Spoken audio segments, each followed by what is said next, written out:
എല്ലാ സുഹൃത്തുക്കൾക്കും ഒരിക്കൽ കൂടി ലൈഫ് വിഷൻ ടോപ്പ് സ്റ്റാറിലേക്ക് സ്വാഗതം ചെയ്യുന്നു. ഞാൻ GK തുമ്പക്കാരൻ. ഇന്നത്തെ പത്ര വാർത്തകളിൽ കൂടെ നമുക്കൊന്ന് ശ്രദ്ധിക്കാം. നമ്മുടെ ആറ്റുകാൽ പൊങ്കാലയ്ക്ക് വീണ്ടും ഒരു പൊൻതൂവൽ നൽകി CPM കൗൺസിലർ ഒരു വനിതാ കോൺസ്റ്റബിളിനെ മർദ്ദിച്ചു. അവർ ഹോസ്പിറ്റലിലായി. ഇത് ആയിരക്കണക്കിന് ആളുകൾ പങ്കെടുക്കുന്ന പൊങ്കാല ഉത്സവത്തിന് CPM വക, അതായത് CPM കൗൺസിൽ വക കിട്ടിയ ഒരു പൊൻതൂവലാണ്. ഒപ്പം ചില പാർക്കുകളുടെ നവീകരണം ദ്രുതഗതിയിൽ നടത്തുന്നതിൽ തൃപ്തരല്ലാത്ത ചില കൗൺസിലർമാരുടെ കാര്യങ്ങളും കേട്ടുവരുന്നു.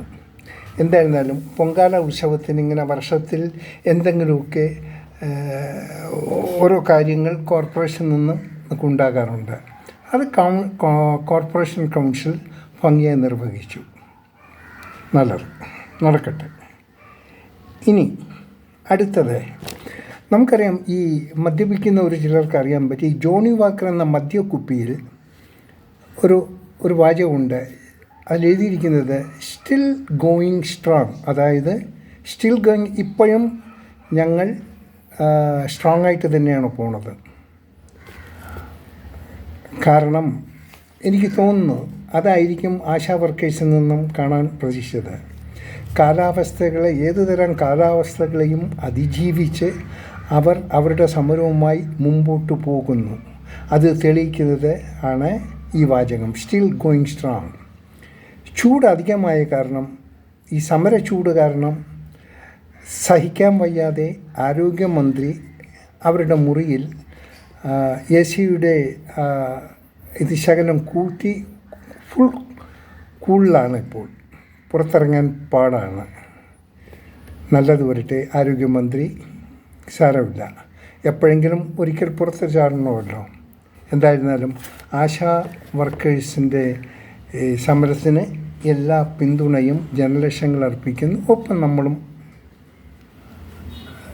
അവർക്ക് പിന്തുണ ഏൽപ്പിക്കുന്നു. ഇനി അടുത്ത വാർത്ത, ഇതുവരെയായി ഈ വർഷം തുറന്ന് ഇതുവരെയായി 70 പേർ ഈ മയക്കുമരുന്നിന് അടിമയായവരുടെ കത്തിക്കിരയായി. 20 പേരുടെ ജീവൻ നഷ്ടപ്പെട്ടു കഴിഞ്ഞു. ഇതിലേറ്റവും പ്രധാനമുള്ളൊരു ഭാഗം, ഈ വെഞ്ഞാറമൂട് കൂട്ടക്കൊല നടത്തിയ ഒരുത്തനെയും കൊണ്ട് പാവം പോലീസുകാർക്ക് നടക്കേണ്ട ഒരു ഗതികേട്. അവന് ചിക്കൻ കൊടുക്കണം, ഫിഷ് കറി കൊടുക്കണം, ചോദിക്കുന്ന ആഹാരങ്ങൾ കൊടുക്കണം, ചായ കൊടുക്കണം. എന്തൊരു ഗതികേടാണ്. കൊടുത്തേ പറ്റൂ. അവനിപ്പോൾ ഒരു VIP മോഡൽ ഇങ്ങനെ നടന്നുകൊണ്ടിരിക്കുകയാണ്. അതിനുള്ളിൽ മറ്റൊരു ന്യൂസ് കേട്ടത്, പോലീസ് പിടിക്കുമെന്ന അവസ്ഥയായപ്പോൾ മയക്കുമരുന്ന് പാക്കറ്റുകൾ വിഴുങ്ങി ഒരു നമ്മുടെ അതിനൊക്കെ പറയേണ്ട ഒരു വീര പരാക്രമിയായി ജീവിതം അവസാനിച്ച് മോഡലായി മാറിയ ഒരു മയക്കുമരുന്ന് കച്ചവടക്കാരൻ. എന്തായാലും പോലീസിന് ശകലം തലവേദന ഒടുങ്ങിയില്ലെങ്കിൽ ഇവനെയും പൊക്കിക്കൊണ്ട് കിടക്കണം. അവൻ ചോദിക്കുന്ന ആഹാര സാധനമൊക്കെ വാങ്ങിക്കൊടുക്കണം. വീണ്ടും മയക്കുമരുന്നിൻ്റെ കഥകൾ തീർന്നില്ല. സ്വന്തം പിതാവ് പ്രായപൂർത്തിയാകാത്ത ഒരു മോൻ്റെ ശരീരത്തിൽ മയക്കുമരുന്ന് പാക്കറ്റുകൾ ഒട്ടിച്ചു വെച്ച് അതിൻ്റെ വിപണനം നടത്തിയിരിക്കുന്നു. അദ്ദേഹം പോലീസ് പിടിയിലായി. അതും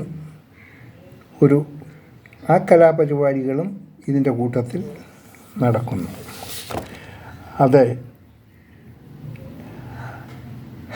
ഇതിനൊക്കെ ശരിക്കൊരു അതിര് വരണം, ഒരു അവസാനം വരണമെങ്കിൽ UP-യിലും ഡൽഹിയിലും ആന്ധ്രയിലും ഈവൻ തമിഴ്നാട്ടിലും പോലീസ് പ്രയോഗിക്കുന്ന ചിലതുണ്ട്. ആ പ്രയോഗം നടത്തിയിരുന്നതിൽ ആ കൊല പുള്ളികളൊക്കെ കൊണ്ട് നടക്കുന്നവർക്കുള്ള ഗതികേട് ഈ പോലീസിന് വരിയില്ല. പാവം, അവർക്കും കുടുംബമുള്ളതാണ്. ഇങ്ങനെയുള്ള ഇവൻ്റെയൊക്കെ മുഖം ആര് ഒന്ന് നോക്കിയാലും അന്നത്തെ ദിവസവും ആ മാസവും സ്വസ്ഥത കിട്ടത്തില്ല. പോലീസുകാർക്കായിരുന്നാലും മറ്റേതൊരു അതിൽ ഇവനെയൊക്കെ കൊണ്ട് ഫ്രണ്ടിൽ നിർത്തിയാൽ, നമ്മുടെ കോടതിയുടെ ഫ്രണ്ടിൽ നിർത്തിയാൽ അവനെ റിമാൻഡ് ചെയ്ത് ഇവൻ്റെയൊക്കെ മുഖം കാണാൻ പറ്റും. എന്തായാലും മജിസ്ട്രേറ്റിൽ നിന്ന് നോക്കിയേ പറ്റൂ. ഇതിനൊരു അവസാനം കണ്ടെത്താനുള്ള UP മോഡൽ മാതൃക നാം പ്രയോഗിക്കുന്നത് നന്നായിരിക്കും. അങ്ങനെയെങ്കിലും ഈ കുറേ എണ്ണം അങ്ങ് തീർന്നു കിട്ടും. അല്ലെങ്കിൽ ഇത് തീരില്ല, ഇതിനൊരു അന്ത്യം കാണില്ല. മറ്റൊരു അതിപ്രധാനമായൊരു വാർത്ത ഇന്നത്തെ മാതൃഭൂമിയിലൊരു ഫോട്ടോ കാണാനിടയായി. അതായത് ഒരു ഓലമേഞ്ഞ കുടിലിന് മുന്നിൽ പഴയ CPM നേതാക്കന്മാർ ഇരുന്ന് ആലോചിക്കുന്ന ഒരു കഥ. ഇനി അതിൽ അവരുടെ കയ്യിൽ വടയും വെറിഞ്ചായും കയ്യിലുണ്ടോയെന്ന് എനിക്ക് ശരിക്കും ശ്രദ്ധിക്കാൻ സാധിച്ചില്ല. നല്ല ഫോട്ടോ, പഴയ കാല ഓർമ്മകളെ ഓർക്കുന്ന രീതിയിൽ ആ ഫോട്ടോ ഇവരുടെ സമ്മേളനത്തിൽ സ്ഥാപിച്ചതായിട്ടാണ് അറിഞ്ഞത്. പക്ഷേ മാതൃഭൂമിക്ക് ഒരു അബദ്ധം പറ്റിപ്പോയി. അവരുടെ അടുത്തായിട്ട് തന്നെ ഇന്നുള്ള CPM നേതാക്കളുടെ ഒരു പിന്നാമ്പുറ സീനൊക്കെ ഒന്ന് കാണിക്കാമായിരുന്നു. നല്ലൊരു രസമുള്ളൊരു ഫോട്ടോ ആയിരുന്നു. അതിൽ മാതൃഭൂമി അതിലൊരു അലംഭാവം കാണിച്ചതിൽ എനിക്ക് മാതൃഭൂമിയോട് ശകലം വിഷമമുണ്ട്. തീർച്ചയായിട്ടും മാതൃഭൂമി ഇനി അതുകൂടെ പരിഹരിക്കുക. രണ്ടുപേരുടെയും ഫോട്ടോഗ്രാഫ്സ് സമീപ ഭാവിയിൽ ഒന്ന് പ്രസിദ്ധീകരിച്ചാലും വളരെ നന്നായിരിക്കും. ഞങ്ങളൊക്കെ ആ ഫോട്ടോ പ്രതീക്ഷിച്ചിരിക്കുകയാണ്. പിന്നുള്ള മറ്റൊരു കാര്യം, ഈ പാവം പിടിച്ച ലോട്ടറി തൊഴിലാളികളുടെ ഒരു വേദനയാണ് ഇപ്പോൾ അറിയുന്നത്. ഈ പാവം ഈ കുറച്ച് ടിക്കറ്റും രാവിലെ വാങ്ങി ഇങ്ങനെ വഴിനീളം നടന്ന് കഷ്ടപ്പെട്ട് വിൽക്കുന്ന ടിക്കറ്റിൻ്റെ വിഹിതം കൊണ്ട് ചെറിയ രീതിയിൽ ചിലവ് നടത്തിപ്പോണ കുറേ പാവം പിടിച്ച തൊഴിലാളികളുണ്ട്. ഇപ്പോൾ അവർക്ക് ലോട്ടറി ടിക്കറ്റ് കിട്ടാനില്ല. കാരണം ഈ ലോട്ടറി ടിക്കറ്റിൽ ഇപ്പോൾ കരിഞ്ചന്തയിൽ മറ്റൊരു സ്റ്റേറ്റുകളിൽ പോയതായിട്ടാണ് ഇവരുടെ സംഘടനയിലുള്ള ഭാരവാഹിയിൽ നിന്നും അറിയാൻ പറ്റിയത്. കഷ്ടമുണ്ട്. ഒരു പുതിയ ഡയറക്ടർ വന്ന് പുതിയ നിയമങ്ങളൊക്കെ പാസ്സാക്കുന്നത് അവർക്ക് ID കാർഡ് വേണം. പല പുക പരിപാടികൾക്കാണ് നടത്തിക്കുന്നത്. ഇപ്പോൾ എല്ലാം കൂടുതൽ വലിയ ലോട്ടറി ഷോപ്പുകൾ ഒരു ലോബിയായിട്ട് ചേർന്ന് ആരംഭിച്ചു കഴിഞ്ഞു. ബട്ട് ആ ലോബികൾക്ക് മാത്രം ടിക്കറ്റ് കിട്ടുന്ന ഒരവസ്ഥയിൽ എത്തിയിരിക്കുന്നു. പാവം പിടിച്ച ഈ ഒരു 50 ടിക്കറ്റൊക്കെ കൊണ്ടുവന്നത് ടിക്കറ്റ് കിട്ടാനില്ല. അതിപ്പോൾ കരിഞ്ചന്തയിൽ സുലഭമായി വിൽക്കുന്നു. നമ്മുടെ സ്റ്റേറ്റിലെ പുറം സ്റ്റേറ്റുകളിൽ അത് എന്താണ് അതിൻ്റെ അവസാനവും അതിൻ്റെ സത്യവും എന്നറിയില്ല. ശ്രദ്ധിക്കുക. ഒപ്പം ഈ ലോട്ടറി ടിക്കറ്റുകൾ ലോട്ടറി എടുക്കുമ്പോഴുണ്ടാകുന്നതേ അതിൽ എന്തെങ്കിലും അപാകതകൾ ഉണ്ടാകാനുള്ള സാധ്യത ഉണ്ടായേക്കാം. കാരണം അതിനൂതനമായ വലിയ സാങ്കേതിക വിദ്യകൾ ഗവൺമെൻറ്റിൻ്റെ ഇതിൽ തന്നെ ഇപ്പോൾ റെക്കമെൻഡ് ചെയ്ത് വരുന്നുണ്ട്. ഇനി വല്ല റോബോട്ടോ വല്ലതൊക്കെ ആണെങ്കിൽ അവർ ദൂരെ നിയന്ത്രിക്കുന്ന ഫസ്റ്റ് പ്രൈസ് ആർക്കാന്ന് അവർക്ക് മുന്നിൽ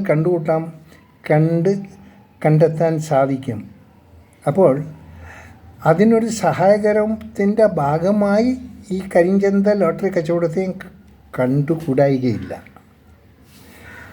ഇതിലും ഭേദം രണ്ടാമത് ഈ കേരളത്തിൽ അടിക്കുന്ന ലോട്ടറി ഫസ്റ്റ് പ്രൈസ് കിട്ടുന്നവരുടെ പേര് വിവരങ്ങൾ അത് സെക്യൂരിറ്റി റീസൺസ് അവരാരെങ്കിലും കൊന്ന പൈസ അടിച്ച് മാറ്റും എന്നുള്ള ധാരണയിൽ അവരുടെ അഡ്രസ്സുകൾ പുറത്ത് വിടാറില്ല. അങ്ങനെ വിടാതിരിക്കുമ്പോൾ ആർക്ക് എവിടെ അടിച്ചെന്നൊന്നും ഒന്ന് ഐഡൻറ്റിഫൈ ചെയ്യാൻ പറ്റില്ല. എങ്കിൽ തന്നെയും വിവരാവകാശ വകുപ്പിലൂടെ ഇവരെക്കുറിച്ചുള്ള അറിവുകൾ 1 മാസമോ 2 മാസമോ കഴിഞ്ഞെങ്കിലും അത് അറിയിക്കുന്നത് ഉചിതമായിരിക്കും. ഇത് ജനങ്ങളിലുള്ള ആശങ്ക ഒഴിവാക്കാൻ പറ്റും. എന്തായിരുന്നാലും ഇതാണ് ഇന്നത്തെ പത്രങ്ങളിൽ നിന്നും മനസ്സിലാക്കാൻ സാധിച്ച പ്രധാന വാർത്തകൾ. തീർന്നില്ല, ഒരു വാർത്ത കൂടിയുണ്ട്.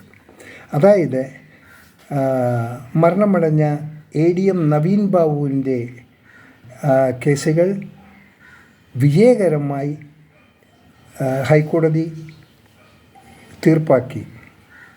അതിൽ സന്തോഷം കൊണ്ട് നമ്മുടെ PP ദിവ്യയും കളക്ടറും ഒരു പ്രശാന്തനും നല്ല സന്തോഷത്തിലാണ് നിൽക്കുന്നത്. അവർ പ്രസ് റിപ്പോർട്ട് വീണ്ടും അവർ വളരെ സ്ട്രോങ് ആയിട്ട് നിഴലായി ADMൻ്റെ വൈഫിനെയും ആ ഭാര്യേനെയും പിന്നാലെ ഇങ്ങനെ നിഴലായി മൂവ് ചെയ്യുന്നതായിട്ടാണ് കേൾക്കുന്നത്. കാര്യം അവർ കുറ്റവിമുക്തരായി എന്നവർ സ്വയം തീരുമാനിച്ച് സന്തോഷിച്ചിരിക്കുകയാണ്. അവരുടെ സന്തോഷം നീണാൻ വാഴട്ടെ. എന്നിരുന്നാലും അദ്ദേഹത്തിൻ്റെ ഭാര്യ വീണ്ടും സുപ്രീം കോടതിയിലേക്ക്